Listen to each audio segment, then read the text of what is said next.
Hello, I'm Kevin from Wellity Global, and welcome to today's module on spotting the signs of burnout.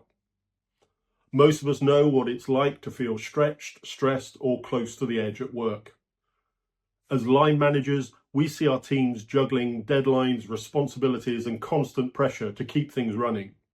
And sometimes that pressure builds quietly until someone hits burnout. The tricky thing is, burnout doesn't appear all at once. It creeps in slowly. By the time someone admits struggling, they've often been running on empty for quite a while. That's why your role as a manager is so important. You're in the best position to spot early signs and take action before things go too far. Burnout isn't just tiredness.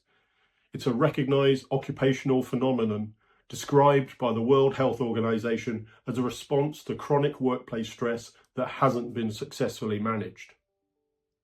It has three main components: emotional exhaustion, feeling drained, overwhelmed, and unable to recover energy; cynicism or detachment, losing motivation or becoming more distant about work; reduced professional efficacy, feeling less capable or accomplished even when you're performing well. So when we talk about spotting the signs, we're looking for changes across these areas. You might notice someone who used to be engaged and positive starting to withdraw or lose enthusiasm. Or maybe they've become more irritable or reactive, struggling to manage everyday frustrations. Sometimes it shows up as low confidence or increased mistakes as their focus drops. There can also be physical or behavioural clues, such as fatigue, frequent illness, difficulty concentrating, or taking more time off. Burnout is influenced by both workplace conditions and personal factors. Common risk factors include high workload and unrealistic deadlines, lack of control over priorities or decision-making, unclear roles or expectations, limited support from colleagues or managers, and even a strong sense of responsibility. The people who care the most about doing a good job are often most at risk. There are also protective factors that make burnout less likely. Psychological safety, knowing it's okay to speak up or ask for help. Recognition and fairness, feeling valued and treated consistently. Manageable workloads and flexibility, space to recover between busy periods. And most importantly, supportive relationships where teams look out for each other and check in regularly.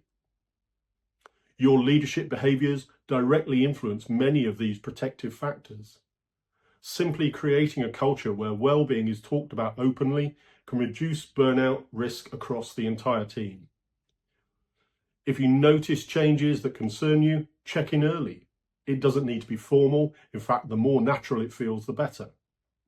You might say something like, "I notice you seem a bit quieter lately. How are things going for you?" Keep it curious, not critical. The aim is to open a space for honest conversation, not to diagnose or fix the problem. Listen more than you talk. Sometimes just being heard can be a huge relief for someone who's been holding everything in. If they don't open up immediately, that's okay. You've shown care and attention, which lays the foundation for trust. If someone does share that they're struggling, small practical adjustments can make a real difference. That might include reviewing priorities, redistributing tasks, or encouraging proper rest and boundaries. You could also explore recovery strategies together, such as taking short breaks, reconnecting with colleagues, or focusing on one achievable goal at a time. Burnout recovery isn't about working harder at self-care. It's about reducing chronic stresses and giving people the conditions to recover their energy and confidence. And remember, your own behaviour sets the tone. If you model healthy boundaries, such as logging off at reasonable times, taking leave and showing balance, it gives your team permission to do the same. By noticing changes, starting conversations, and supporting balance, you can protect your team's health and performance. To help you put this into practice, you can click on the resource links to download tools and guides to support you. Thanks for watching, and see you next time.